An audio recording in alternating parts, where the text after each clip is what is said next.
Vamos lá. Eu quero começar com um texto que eu tenho certeza que a maioria daqui conhece. E se você conhece, você pode falar comigo junto. Não precisa nem abrir ali. João 3,16. Quem conhece aí? Quem não conhece vai sair conhecendo hoje. Vamos comigo. Porque Deus amou o mundo de tal maneira que deu seu Filho unigênito, para que todo aquele que nele crê não pereça, mas tenha a vida eterna. Bota a versão NAA, por favor, que eu acho que é mais... Mais uma vez, ó, agora com a versão tradicional. Que tem versículos que não dá para a gente ler em outra versão, né? A gente aprende de uma maneira, não dá para mudar. Porque Deus amou o mundo de tal maneira que deu seu único Filho para que todo aquele que nele crê não pereça, mas tenha vida eterna. O que houve aí, meu filho? Aí, ó. Vamos lá, mudou de novo. NAA. Aê, ó. Porque Deus amou o mundo de tal maneira que deu seu Filho unigênito para que todo o que nele crê não pereça, mas tenha a vida eterna. Glória a Deus, Senhor. Obrigado pela obra da cruz, Senhor. Pelo teu Filho, pelo teu amor, Pai. Porque o Senhor veio para nos dar vida, Senhor. Veio para que não morrêssemos, Senhor. Veio para que, através do simples crer, a gente pudesse alcançar algo eterno em Ti, Pai. Muito obrigado pelo teu amor. Amém.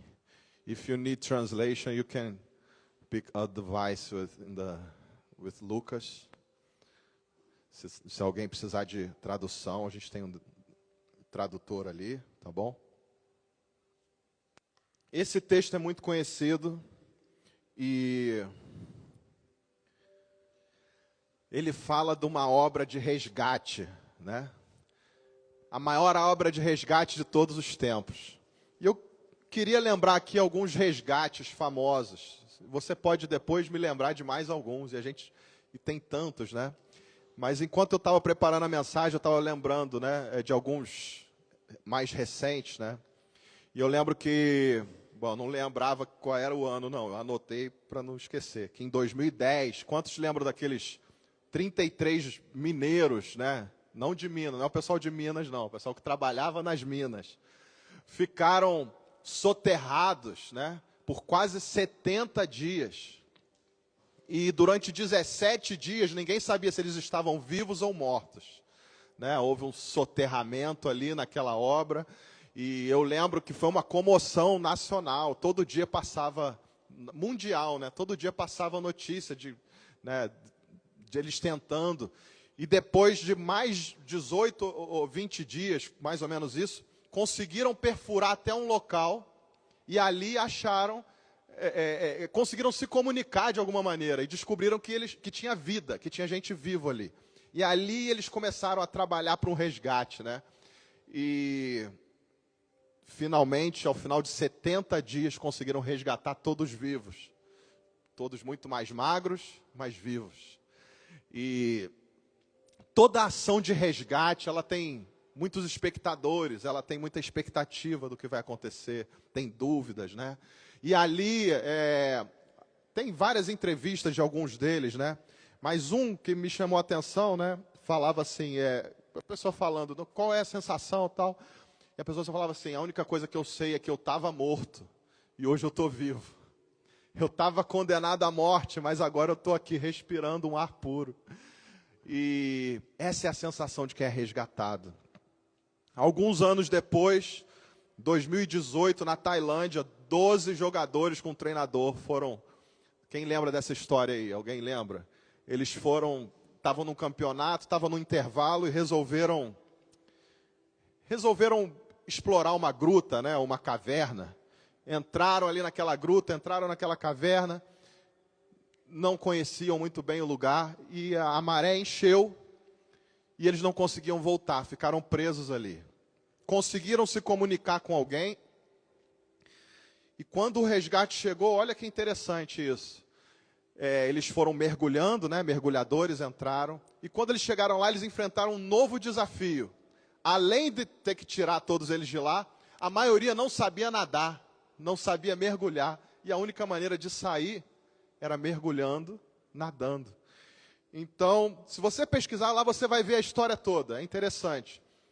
O rapaz teve que dar uma mini classe de como se mergulha, de como se prende a respiração, de como nadar debaixo da água. Você imagina isso, né? Aquelas pessoas tensas, com medo da morte, aqueles garotos, né? Garotos de 16, 17 anos. E ainda na cabeça deles ali, mas eu tenho que aprender a nadar, eu só quero sair daqui. Por que eu tenho que aprender respiração nesse momento? Por que eu tenho que aprender como é que eu faço um movimento debaixo da água? Porque senão ele não vai sair dali, né?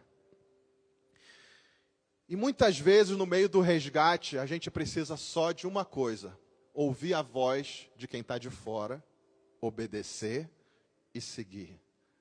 Muitas vezes a gente não vai entender tudo o que está sendo falado, a gente não vai entender o processo, mas quem está de fora está tendo uma outra visão, está tendo um outro ângulo, né? E vai poder nos dar direção. Foi o que aconteceu nesses casos aqui. E enquanto eu estava lendo também, eu lembrei de um que a gente participou, eu e o Lucas, eu nem lembro quanto tempo tem isso, mas a gente era solteiro, muito novo. Eu devia ter 18, 19, o Lucas aí uns 15. Você lembra? A gente foi para uma praia uma praia privada do Exército, em Icaraí, Forte Imbuí. Não sei se todos conhecem aqui, é uma praia muito linda, mas ela é privativa de um forte do Exército, lá em Niterói. E uma praia linda, linda, privada, né, do Exército, e com pouca gente na praia. Normalmente um mar calmo, né? Então a gente chegou lá, muitas crianças, muitas famílias, e sem salva-vida nenhum. De repente, do nada, o mar começou a virar, e as pessoas que estavam ali começaram a ser levadas, né? E aí, eu lembro que eu, meu irmão, o Dudu, que alguns conheceram aqui, que esteve no retiro com a gente ano passado, ele é militar, ele que botou a gente lá dentro, e mais uns 2, 3 homens que estavam ali na praia, a gente resolveu ir resgatar.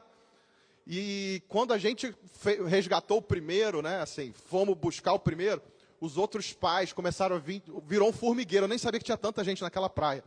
Ajuda a pegar meu filho, ajuda a pegar minha mãe, ajuda a pegar... E a gente começou uma operação, a gente ali novo ainda, né, então estava com a saúde boa, né, e em dia, a condicionamento físico, 15, 18 anos. Então eu lembro da gente nadar, ia, buscava um, voltava, ia, buscava outro, voltava, pegava a prancha de criança, né, para o pessoal. Chegou um momento que a gente começou a ficar cansado, que um ia e não conseguia voltar. E ficava lá com a prancha e a gente ia fazendo um revezamento, né? Depois alguém ia e trazia um de nós. E isso, assim, eu acho que foi durante uns 30, 40 minutos. A gente saiu exausto de lá. Eu acho que pela primeira vez na vida eu fui aplaudido. Eu, o Lucas. Não sei se você já tem essa sensação de ser aplaudido por alguma coisa. Acho que foi a primeira vez na vida, talvez a única. Né? Assim, que a gente saiu, quando o último, ninguém se perdeu, foi tremendo. E eu lembro, né, assim, a minha mãe e os outros só orando, né? As mães orando, os pais orando. Quem não acreditava em Deus começou a acreditar, né? E começou a falar, pelo amor de Deus, Deus, salva meu filho, salva minha filha. E a gente ali, e quando a gente chegou no final, né, eu lembro só a exaustão, a gente cansado, eu falei, caramba, eu achei que eu sabia nadar bem, agora eu não estou aguentando mais, né? Mas a sensação de ver um resgate é muito boa. Mesmo quem estava ali só na expectativa, e você via pessoas que não tinha nem familiar lá dentro e estava chorando, emocionado. Um resgate, ele gera isso. Um resgate, ele gera comoção. Ele gera expectativa, ele gera espectadores. Mas muitos são só espectadores. E esse é o maior problema quando diz respeito ao maior resgate da história. A Bíblia relata muitos resgates, né? A gente vê, alguns são bem conhecidos, Noé na arca. Então Deus fala com Noé, prepara uma arca, porque vai chover. Não sei se você sabe, mas nunca tinha chovido na terra até aquele dia. Noé acreditou em algo que ele não conhecia. Vai chover. E ele creu que algo ia acontecer. Construiu uma arca enorme, enorme. 100 anos construindo a arca, você imagina, para o dia da chuva. Jesus resgatou ele, a família dele. Então a gente vê Ló, primo de Abraão, estava na cidade de Sodoma e Gomorra. E o Senhor, que era amigo de Abraão, ou Abraão era amigo de Deus, né? Deus falou com Abraão, olha, eu vou destruir aquela cidade ali, porque aquele povo está pecando demais, não tem mais solução aquele lugar. Eu vou tacar fogo naquilo ali. E Abraão começa a barganhar com ele, mas Senhor, e se tiver algumas pessoas? E se tiver umas 50 pessoas ali? Não, se tiver 50 pessoas, eu dou. Se tiver 20 pessoas. No final, Senhor, salva meu primo Ló. E o Senhor enviou anjos, avisou a Ló. Ló pôde sair daquela cidade. A gente vê no Novo Testamento alguns resgates interessantes. Paulo na prisão, Pedro na prisão. Um dos casos acontece um terremoto. O Senhor se move, nos resgatando, nos tirando, né? Mas a Bíblia por si só, ela é a maior história de resgate da história de todo mundo, né? Então você não vai encontrar uma história de resgate que está em operação há tantos anos. Desde a época de Adão e Eva, o Senhor está resgatando os seus filhos. Depois ele preparou uma estratégia perfeita para que pudéssemos ser alcançados hoje, para que a gente pudesse continuar sendo alcançado. A gente acabou de ler, ele enviou o seu próprio filho para morrer no meu lugar, no seu lugar, porque ele tanto amou, ele enviou o seu filho. Tem algumas versões em inglês que fala que ele deu o seu filho como presente. Eu gosto dessa sensação, que o Senhor nos presenteou com o seu próprio filho. Ele nos deu. Quando a gente ama, a gente gosta de presentear, né? A gente gosta de se doar, de dar. E foi isso que o Senhor fez na escala máxima, né? Não tem escala maior do que essa.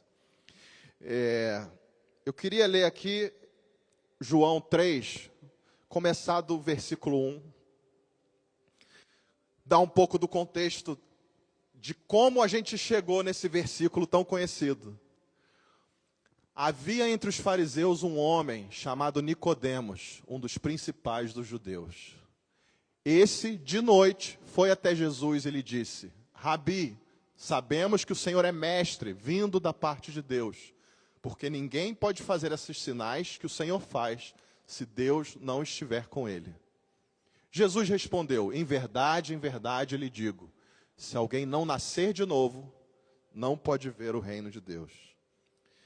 Eu gosto muito de ver as respostas de Jesus, porque muitas vezes parece não ter nada a ver com a pergunta, né? Não sei se você consegue me acompanhar nisso, mas eu sempre fico intrigado, né? Depois eu consigo entender, quando você lê tudo e busca a revelação, né? A gente consegue entender. Mas muitas vezes as respostas do Senhor não fazem muito sentido. Então chega aqui um fariseu, um dos chefes, um dos principais da sinagoga. Talvez ninguém conhecesse melhor a palavra de Deus do que esse homem, Nicodemos. E ele conhecia tanto que ele tinha certo temor para falar com o Senhor, né? Que a maioria dos fariseus ali julgavam Jesus ali, né? Esse não é o mestre, quem é esse aí? Mas ele chegou com certo, olha, você é mestre, porque ninguém faz o que você faz se não for mestre. Mas tem algumas coisas interessantes nesse texto. Diz que ele chegou para visitar o Senhor de noite. A Bíblia não se alonga muito nisso não, mas eu fico pensando, quem, com boas intenções, numa época daquela, né, naquele momento, Jesus acabando com a raça dos religiosos, porque foi isso que o Senhor veio fazer, acabando com aquela religião, aquela religiosidade, né, na verdade, que destruía as vidas, condenava as vidas e não salvava ninguém. E aí chega o principal lá dos fariseus, de noite, bate na tua casa, eu quero ter um papo com você, né? Eu imaginaria que a boa intenção ele não teria, né? Aí são palavras minhas, tá? Você pode pensar o que você imaginar. Mas assim, se a Bíblia fala que foi de noite, tem algo aí. Tem algo que não é natural, não é normal. Naquela época não existia luz como tem hoje, tá? Então você imagina que assim, para alguém abrir a sua porta de noite, ou já estava dormindo, ou tem que ter uma vela, alguma coisa. Não era algo muito natural. E aí ele chega e fala isso, né? E a resposta do Senhor para ele, porque ele não chega perguntando, ele fala, certamente você é mestre. Porque ninguém faz o que você faz se não for mestre, né? Se não vier de Deus. Olha a resposta do Senhor, vou ler aqui de novo, que interessante. Versículo 3. Em verdade lhe digo, se alguém não nascer de novo, não pode ver o reino de Deus. O que isso tem a ver com a afirmação do fariseu? Aparentemente nada. Vamos continuar aqui, vamos ler os próximos versículos. Vamos ver do 4 ao 6. Nicodemos perguntou, como pode um homem nascer sendo velho? Será que pode voltar ao ventre materno e nascer uma segunda vez? Jesus respondeu, em verdade lhe digo, quem não nascer da água e do Espírito, não pode entrar no reino de Deus. Tá, vamos parar por ali. Então aqui a conversa começa a fazer mais sentido. Jesus leva Nicodemos a perguntar o que ele queria. Então Nicodemos chega e fala, mas como pode alguém nascer de novo? Como é que eu vou entrar? Alguém sendo velho vai entrar de novo na barriga da mãe? E ele fala, não é esse tipo de nascimento, né? Que Jesus começa a revelar o novo nascimento através da água e do Espírito. Por que da água, né? Porque havia necessidade de ser purificado. Eles entendiam muito melhor do que a gente. A cultura deles entendia a necessidade da água para se entrar no templo, a necessidade de se lavar as mãos, de se lavar os pés antes de entrar na presença do Senhor. Hoje são coisas que a gente não tem na nossa cultura, tá? Para eles fazia muito sentido você nascer da água, você ser purificado, você ser limpo. E aí vem algo diferente. É da água para que você seja purificado e do Espírito. Vamos continuar agora o versículo 6. O que é nascido da carne é carne, e o que é nascido do Espírito é Espírito. É tão simples, e a palavra de Deus é tão simples, e às vezes a gente não vê o que está escrito, de tão simples que é. Que ali ele começa a introduzir o nascimento pelo Espírito. O nascimento de algo que é eterno. O nascimento de algo que não perece. O nascimento de algo ou de alguém que nunca mais verá a morte. Ele está anunciando a si mesmo, ressurreto, e ele está falando a nossa condição quando a gente se submete a ele. Algumas coisas são interessantes aqui. Ele afirma o que nasce da carne é carne. E qual é a definição do que nasce da carne? O que nasce da carne está condenado à morte. Essa carne aqui, uma hora vai apodrecer, vai ser enterrado, queimado, vai para algum lugar. A carne já nasce com um potencial de morte. A carne já nasce com um potencial de ser destruído. Isso poderia ser muito ruim aos olhos de quem não conhece a Deus. Mas aos olhos de quem conhece o Senhor, eu começo a olhar isso com um lado muito bom. Da mesma maneira, quando a gente fala que muitas vezes a carne é fraca, por isso a gente tem que andar no Espírito, e às vezes a gente fala isso com uma conotação muito ruim. Não, a carne é fraca, pequei e a gente se justifica, né? Não, mas é porque a carne é fraca. É porque a carne... Mas se eu olhar que eu agora sou um novo homem, nascido pelo Espírito, e ando no Espírito, e aquilo que é Espírito não se corrompe, e a carne que se corrompe, ela é fraca, ela tem menos poder do que o Espírito, então é muito mais fácil eu submeter a carne aos desejos do Senhor. É muito mais fácil eu entender que a carne já nasceu para ser derrotada. Então os desejos da minha carne já nasceram para serem derrotadas no Espírito. Não porque eu tenho força de vontade ou porque eu sou um santo, mas no Senhor, Ele me santifica, Ele me purifica, o Espírito dEle me lava, e a obra da cruz me justifica. Porque a gente só é justificado por essa obra do Senhor, né? E aí eu começo a olhar com bons olhos essa questão de que a carne é fraca. Porque se a carne é fraca, significa que o Espírito é forte. que o Espírito é eterno, e aquilo que é eterno domina sobre o que é mortal. Então, eu submetendo meu corpo, minha vontade, meus pensamentos ao Senhor, eu tenho condição de eliminar tudo aquilo que me domina.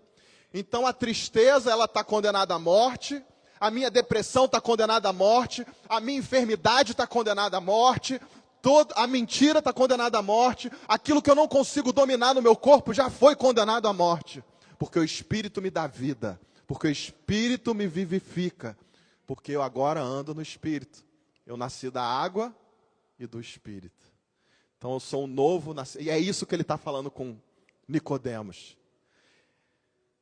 Você imagina Nicodemos tentando entender isso no natural, de uma maneira natural. Hoje, nós sabemos que Jesus morreu, ressuscitou, que ele venceu a morte, mas eles ali não sabiam ainda, né?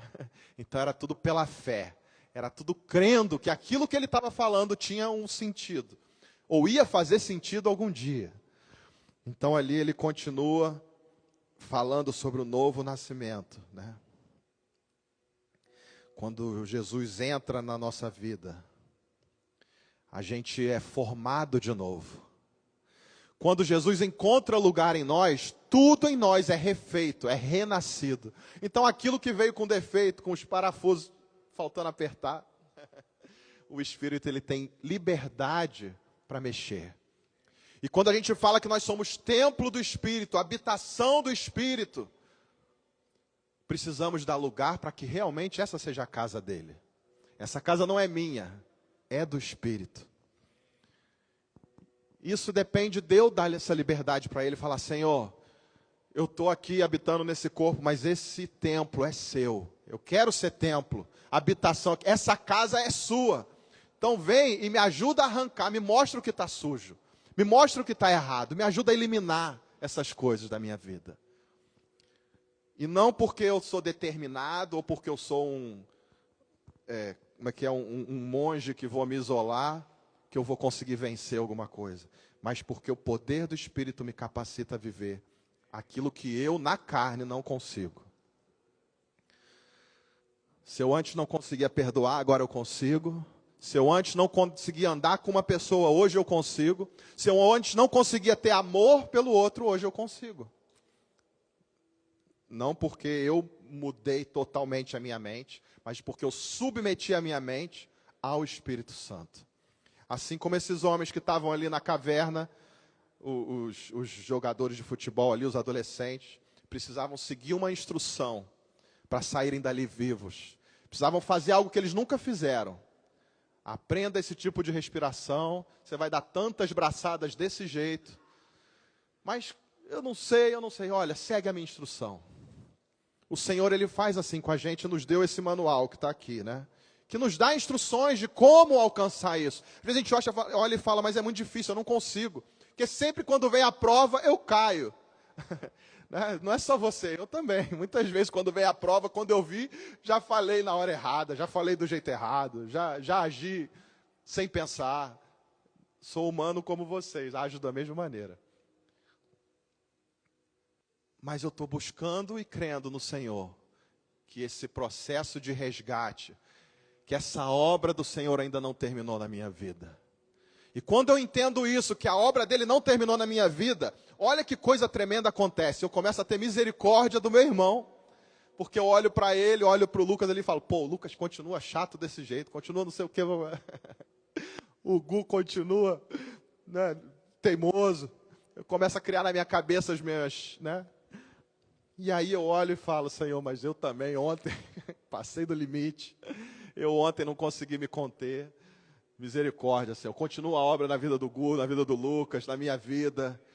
Quando a gente se reconhece quem somos e o que necessitamos, a gente começa a ter misericórdia. E aí a gente consegue viver o Evangelho.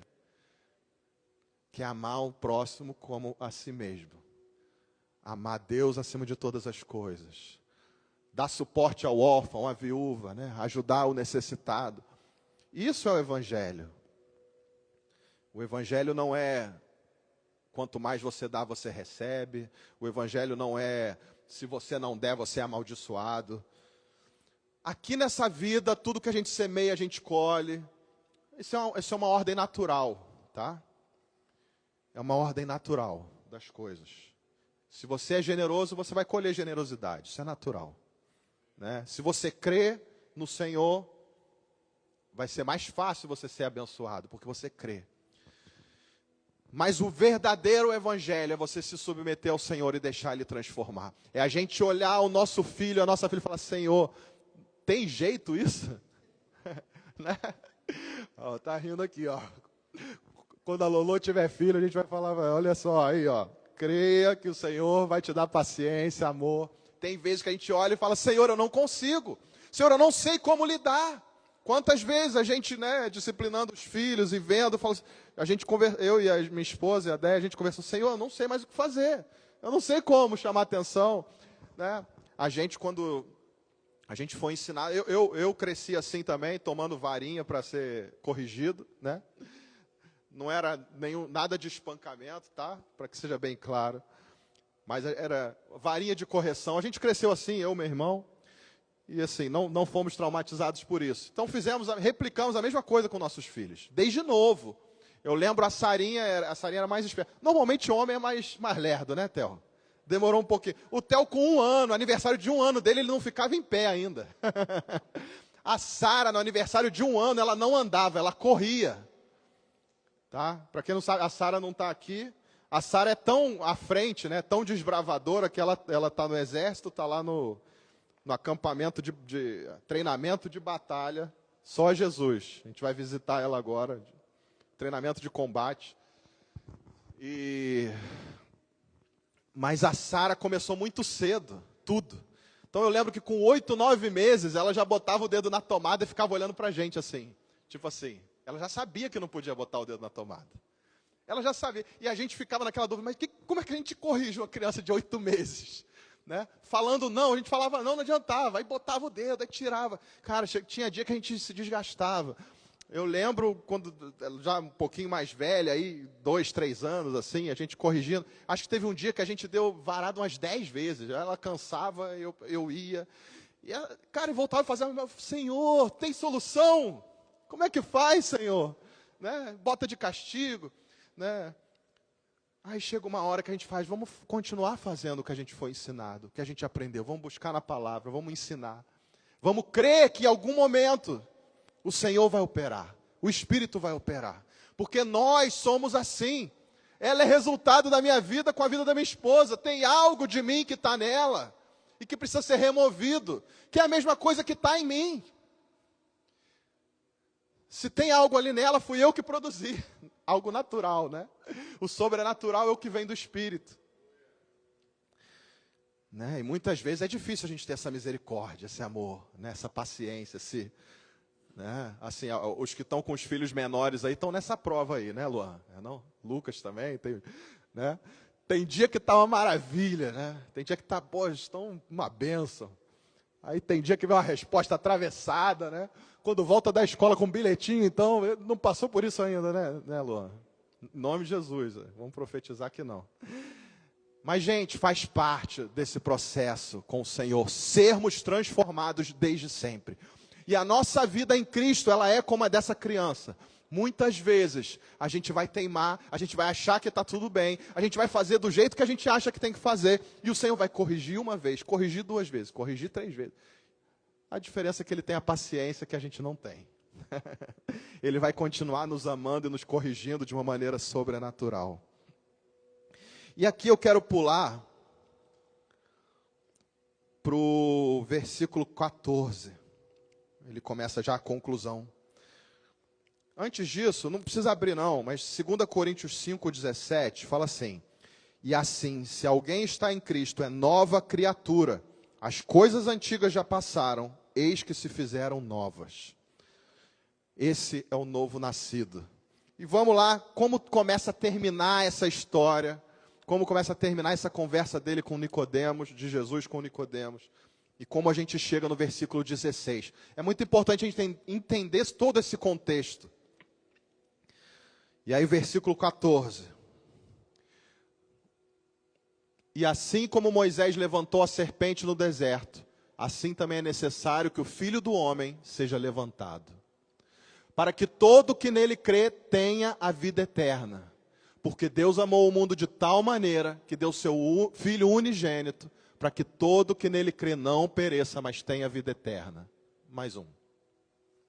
Porque Deus enviou o seu Filho ao mundo, não para que condenasse o mundo, mas para que o mundo fosse salvo por ele. Vou fazer uma pequena explicação aqui.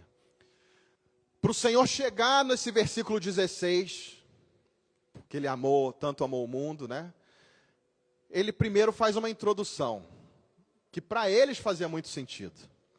E ele começa assim, olha, você lembra de uma história lá, quando o povo de Israel estava no Egito, e o povo de Israel foi liberto do Egito, e o Senhor falou, vou levar vocês para uma terra maravilhosa, que mana leite, mel, uma terra produtiva, terra de vocês não vão ser escravos mais. E eles falam, benção, isso é muito bom, isso é maravilhoso, queremos isso. Então segue minhas instruções. O Senhor começa a instruir. Aí eles vão para o deserto. Chega no deserto, no terceiro, gente, lê depois a história toda. No terceiro dia no deserto eles começam a reclamar. A gente acha, não, demorou 2 anos para eles reclamar. Não, no terceiro dia eles já estavam reclamando. Eles já estavam falando, Moisés, por que você tirou a gente de ser escravo, se aqui é difícil de achar água? Aí o Senhor vai tirar a água da rocha. Aí eles falam, mas não tem comida. Aí o Senhor vai e manda um maná do céu. Gente, essa reclamação ela acontece repetidamente, muitas vezes, diversas vezes. Chega um momento, lá em Números 21, você vai ver essa história, Números 20, Números 21, você vai ver como essa história se desenrola. Mas chega um momento que o Senhor parece que a paciência dele chegou ao fim, né? E aí ele fala, olha, ele envia serpentes venenosas no deserto. Serpentes já tinham, né? Só que a diferença é que as serpentes venenosas começaram a picar o povo no deserto. E venenosas a ponto de morrer. E diz que muitos começaram a morrer da noite para o dia. E aí, o povo vai até Moisés. Moisés, o que você fez com a gente? A gente está morrendo aqui no deserto, Moisés. Perdoa, a gente não queria ter reclamado, não. Eles entenderam que eles tinham pecado, que eles estavam reclamando demais. Perdoa a gente, Moisés. Como é que eu faço para essa praga parar? Moisés vai até o Senhor fala, olha, você vai fazer uma serpente de bronze, simbolizando aí essa serpente que está picando todo mundo. Você vai colocar num poste, imagina isso aqui, vai pendurar e vai andar com ela lá na frente, como se fosse um estandarte de vocês, a bandeira de vocês. Tá? E toda vez que alguém for picado, vai olhar para aquela serpente e vai ser curado. Aquele veneno não vai ter efeito. Mas olha o que o Senhor estava fazendo ali, e eles entendiam isso muito bem. O que simbolizava aquela serpente? Aquela serpente simbolizava o próprio pecado deles, a própria ambição deles, o próprio Deus deles, que eram eles mesmos, né? Então o Senhor fala, pega aquilo que eles estão considerando como o próprio Deus, o pecado deles. Aquilo que gerou a serpente venenosa foi o pecado deles ali, né? Então, para que eles sejam redimidos, resgatados, para que aquele veneno não tenha efeito, eles precisam ficar de cara com o pecado deles. Botar aqui, olha por que você foi picado. Olha por que esse veneno te pegou. E na medida que você olha para aquele veneno, você sabe que alguém pagou um preço, alguém assumiu aquele veneno no seu lugar, e hoje você está livre. Você ganhou vida de novo. Você ganhou uma nova vida. Essa história parece com alguma outra história no Novo Testamento? O que você acha? Pensa aí. É o que ele fala assim, ó. É o que ele fala aqui. Assim como Moisés levantou a serpente no deserto, assim também é necessário que o Filho do Homem seja levantado, para que todo que nele crê tenha vida eterna. Quando a gente lê isso muitas vezes, eu já olhei dessa maneira muitas vezes, importa que o Filho do Homem seja levantado, ou seja, o Senhor vai se levantar com todo o poder, com toda a majestade, nada vai derrotar quem tiver, isso não está errado, tá? Mas o que ele estava falando aqui é que Jesus seria levantado no madeiro, numa cruz como essa aqui. Essa cruz para a gente tem um símbolo diferente hoje. Naquela época, isso era símbolo de maldição. Carregar uma cruz significava que você era maldito. Você ser condenado à cruz era o pior tipo de morte. Então, Jesus, preso ali na cruz, significava o quê? Foi o que aconteceu. Assim aconteceu com o Filho do Homem. Ele na cruz, simbolizando o meu e o seu pecado. Simbolizando os nossos erros. E ele sofrendo por cada um deles. Tomando sobre si o veneno que nos atingiria. O veneno que nos mataria. Né? E aí ele estava falando, ele seria elevado, levantado, para que todo o que nele crê tenha vida eterna. E aí sim vem a conclusão. Por quê? Porque Deus amou o mundo de tal maneira que deu o seu único filho, para que todo o que nele crê não morra, não pereça, mas tenha vida eterna. Faz sentido agora? A serpente no deserto, com o nosso pecado de cara para a gente? E como que isso acontece na prática? Como que isso produz efeito na minha vida? Eu preciso primeiro aceitar o preço desse resgate. Então o Senhor veio para nos resgatar e Ele botou um preço. O preço é a vida. Você está condenado à morte. Mas Ele pagou esse preço. Ele morreu no meu lugar. Aquilo que era condenação para mim, Ele pagou. Então qual é eu só tenho que aceitar, assinar um cheque falando, então tá bom, minha dívida é sua, eu aceito que você pague a minha dívida. Se você crer, você terá a vida eterna. Para que todo que nele crê não morra, mas tenha vida eterna. Não existe deal melhor do que esse. Você não vai encontrar em nenhum dealer, em nenhum lugar, nenhuma promoção melhor do que essa. A gente precisa aceitar o preço do resgate. E ao aceitar o preço do resgate, eu olho para a cruz, eu reconheço que eu deveria estar ali.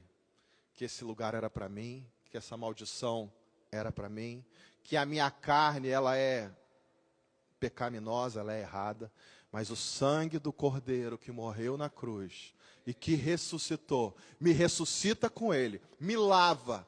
E o convite dele se resume nisso aqui. Agora eu faço uma aliança com vocês. Agora eu quero fazer com vocês uma aliança. Toda vez que vocês se reunirem, quando tiverem oportunidade, vocês vão beber do meu sangue, comer do meu corpo. Meu corpo é o símbolo que hoje a gente chama a igreja. Somos nós, o corpo de Cristo, membros do corpo de Cristo. Vamos partir o pão, vamos compartilhar.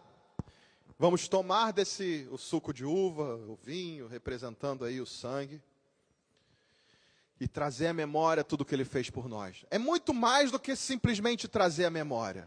É entender tudo o que foi feito, entender que isso aqui é suco de uva e pão, mas o que Ele fez foi real. A obra, o sacrifício do Senhor é real e está em operação até hoje. E quando eu participo desse momento, eu dou a oportunidade do Senhor me lembrar de olhar para a cruz novamente, de olhar para onde eu deveria estar e ver tudo que Ele fez por mim, e ver tudo que Ele continua fazendo, toda a obra que Ele continua operando. E tem algo mais sério ainda. Ele fala para que a gente examine a si mesmo, para ver se você é digno. E aí você vai se examinar, você vai ver, eu não sou digno, né? Não somos dignos. Mas você quer participar? Porque se você não participar, você não tem parte comigo. Né? Como eu falo, que às vezes as respostas de Jesus são difíceis de entender, aparentemente. Então, como que eu não sou digno para participar dessa ceia, desse momento? Mas se eu não participar, eu não tenho parte com o Senhor. Ele fala, volta para lá, olha para a cruz. Está vendo esse veneno que te picou? Olha para o Senhor estendido na cruz, assim como o Filho do Homem foi levantado, assim como aquela serpente libertou, né, assim, foi símbolo de libertação para aqueles homens, o Senhor é símbolo de libertação para a minha vida, de uma nova vida. By the way, não tem muito a ver com a pregação, mas o símbolo da medicina hoje é baseado naquela serpente, tá? Então você pode pesquisar aí. Você vai encontrar lá. Até hoje, o símbolo da medicina é uma serpente. Você pode entender, mas por que é uma serpente? Porque o que foi operado naquele momento foi tão grandioso, as pessoas olharem para aquilo e serem curadas, que eles não sabem nem o motivo, mas sabem que alguma serpente curou. Na cabeça deles, alguma serpente curou. Lá na frente, no Antigo Testamento, a gente vê que o Senhor pede para que eles destruam aquela serpente. O rei Ezequias faz isso, porque o povo começou a adorar a serpente. E a gente é assim. E a gente é exatamente como esse povo no deserto. A gente vem aqui hoje, a gente recebe algo do Senhor, a gente recebe uma bênção. O Gu contou aqui a bênção que foi. Aí no dia seguinte algo dá errado. Na segunda-feira você tropeça, alguém fala errado com você, você chega no trabalho, está tudo diferente. E você fala, Senhor, cadê você? Esqueceu de mim? Poxa, Senhor, vai me deixar passar por isso de novo? A gente é igualzinho. A gente age do mesmo jeito. Então que o Senhor tenha misericórdia de mim, misericórdia de você. Misericórdia do nosso irmão. E eu escrevi aqui uma oração para que todos pudéssemos fazer. Enquanto eu estava escrevendo, foi a oração que eu fiz. E se você quiser fechar o seu olho e repetir, eu falo, você repete comigo. Jesus é meu único Senhor e Salvador, que morreu na cruz para perdoar meus pecados e me limpar de toda a impureza. Eu quero ser resgatado por esse amor. Eu quero olhar para a cruz e reconhecer o sacrifício do Senhor por mim. Eu hoje reconheço o amor de Jesus por mim. E peço que o Senhor me perdoe e faça comigo uma aliança. Amém, Senhor. Eu tenho certeza que a vida de cada um de nós aqui nunca mais será a mesma, Senhor. E se alguém aqui nunca fez essa oração de confissão, se você faz de todo o coração, eu falo para você hoje, sua vida nunca mais vai ser a mesma. Porque hoje você não precisa mais confiar na sua carne, você não precisa mais confiar no seu potencial, você não precisa mais confiar naquilo que você é bom, ou não precisa mais se preocupar com aquilo que você não é bom, porque você pode confiar que o Senhor tem tudo preparado para você vencer, para você chegar do outro lado. Porque quando Ele fala, vamos passar do outro lado, Ele garante que a gente vai chegar do outro lado. Quando Ele fala que a gente alcança por meio dEle a vida eterna, é Ele que garante. Então a vida é dEle, a vida está nele. Amém? Senhor, opera em nós o Teu poder, o Teu querer, Senhor. Faz de nós, Senhor, um vaso novo, moldado pelas Tuas mãos, Senhor. E antes da gente partir para a ceia, se tiver alguém aqui que queira hoje, quero fazer dois convites. Aqui à minha direita, se você nunca fez essa oração e você quer fazer, que Senhor, entra na minha vida, transforma a minha vida. Eu vou pagar para ver, né? Você pode vir para cá. E se você hoje quiser falar com o Senhor algo diferente, Senhor, eu quero renovar a minha aliança contigo. Porque eu tenho sido meio reclamão igual esse povo muitas vezes. Muitas vezes eu tenho esquecido das tuas bênçãos e tenho agido da minha maneira. Se você quer fazer essa renovação de aliança, você pode vir para cá. E se esse é o caso de você, seu caso, vem para cá agora, eu quero orar. Eu me incluo nesse pessoal daqui, porque diariamente eu preciso dessa renovação. Amém? Queria que todos pudessem ficar de pé enquanto a gente ora. E se você sente o chamado de ter a sua vida renovada, de renovar a sua aliança com o Senhor antes da gente partir para a ceia, você vem aqui, a gente vai orar. E se você quiser entregar a sua vida para Jesus publicamente, você pode vir também. Amém? Vou te dar aí um minutinho para a gente estar orando. Se você quiser, você vem à frente. E logo depois a gente vai participar da ceia. Bem, Senhor, eu coloco a vida dos meus irmãos aqui, a vida de cada um de nós, Senhor. Queremos confessar, Pai, que precisamos do Teu cuidado, do Teu amor, da Tua presença, Pai. Que sem Ti não somos nada, Senhor. Sem a tua presença, Senhor, não somos nada, Pai. Vem e faça a tua vontade em nós, Senhor. Renova, Senhor. Renova a tua aliança conosco. Hoje queremos, Senhor, participando desse momento de comunhão aqui, Senhor, queremos renovar, Pai. Declarar que renovamos a nossa aliança contigo, Senhor. Não queremos ser os mesmos, Senhor. Queremos ser diferentes, Pai. Diferentes desse mundo, Senhor. Diferente da nossa natureza. Queremos andar no Espírito, Pai. Andar no Teu Espírito, Senhor. Oh, Pai, em nome de Jesus, eu quero consagrar aqui esses elementos, oferecer a Ti, Pai. Declarar que aqui, esse pão representa, Senhor, o corpo de Cristo, que foi oferecido no nosso lugar, Pai. E que nesse suco de uva, Senhor, representando a Sua morte, o Seu sangue derramado, a vida que foi esvaziada, para que a gente pudesse ter vida hoje, Senhor. Receba, Senhor, esses elementos aqui, e que enquanto a gente estiver participando desse momento da ceia, o Senhor possa nos curar, nos transformar, Senhor. Agir, Senhor, eu creio no poder da comunhão, Senhor. Eu creio no poder do Teu nome, Pai. Eu creio no poder, Senhor, do pão e do vinho, Senhor, representando o Seu corpo, o Seu sangue, Pai. Eu creio que esse sangue ainda é vivo e tem poder para me lavar, Senhor. Aleluia, Senhor. Amém. Glória a Deus. Glória a Jesus. Amém. Amém. Esse aqui é das crianças? Tá. Então pode ir lá.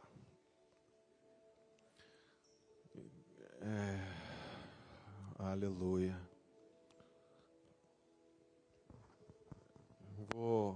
Eu queria, eu e a minha esposa, a gente distribuir aqui para vocês.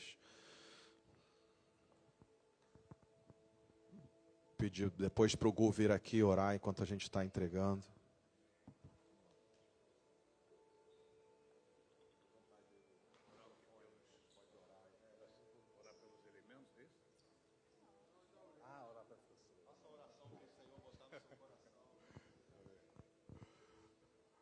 Amém, Senhor. Amém. Vai recebendo aí os elementos. Com esse coração de entrega, sabe? Ceia é dia de celebração, mas também é dia de a gente se entregar. A gente lembrar da entrega do Senhor e a gente se entregar. A gente só é capaz de amá-lo porque Ele nos amou primeiro. Senhor, em nome de Jesus, Senhor, vem sobre cada um aqui, Senhor. Vem sobre nós, vem sobre a minha vida, Senhor. Traz em nós, Senhor, essa consciência da Tua entrega, Senhor. Essa consciência que nós dependemos do Senhor, Pai. Traz para cada coração aqui, Senhor, um quebrantamento, Senhor, uma rendição à Tua presença, Senhor. Uma rendição para que o Senhor reine, para que o Senhor cresça e a gente diminua, Senhor. Para que o Teu poder, para que a Tua unção quebre agora todo jugo, Senhor. Em nome de Jesus, Senhor, eu declaro agora que todo jugo seja quebrado, Senhor, pelo Teu sangue, por esse momento de comunhão, Senhor. Que toda mentira do inimigo, Senhor, que toda seta, Senhor, que toda palavra, Senhor, que durante essa semana veio sobre o coração dos Teus filhos aqui, Senhor, eu declaro em nome de Jesus que está quebrado, Senhor. Existe um poder nessa aliança, existe um poder, Senhor, quando a gente se rende ao Senhor, Pai. Que a gente possa, Senhor, consagrar o nosso coração, a nossa vida. Que o Senhor tome o Teu lugar. Que o Teu trono esteja sobre o nosso coração, Senhor. Em nome de Jesus, Senhor. Em nome de Jesus, Senhor. Se manifesta aqui no nosso meio. Se move no nosso meio, Senhor. Se move no nosso meio, Pai. Em nome de Jesus. Que cada um aqui possa realmente experimentar desse amor. Experimentar, Senhor, desse resgate, dessa aliança que o Senhor fez com cada um de nós, Pai, em nome de Jesus, Senhor, em nome de Jesus, Senhor, amém, amém, Senhor, muito obrigado, Pai, muito obrigado, Senhor, muito obrigado. Como o Mateus falou, eu creio, né, que a gente sabe que é um pão, é um suco de uva. Mas a palavra diz que quem participa disso, né, sem entender, existem consequências, né? Consequências negativas, né? Fala sobre doenças e tudo mais, alguns até morrem. E eu creio que se existe uma consequência negativa, se eu faço isso de uma maneira errada, eu creio que existe algo poderoso que acontece quando a gente faz com o coração certo, sabe? Com o coração rendido, entendendo o sacrifício de Jesus. Porque se existe doença e morte, se eu participo desse momento de uma maneira errada, eu creio que existe vida, poder, cura, libertação. Se a gente faz com a consciência.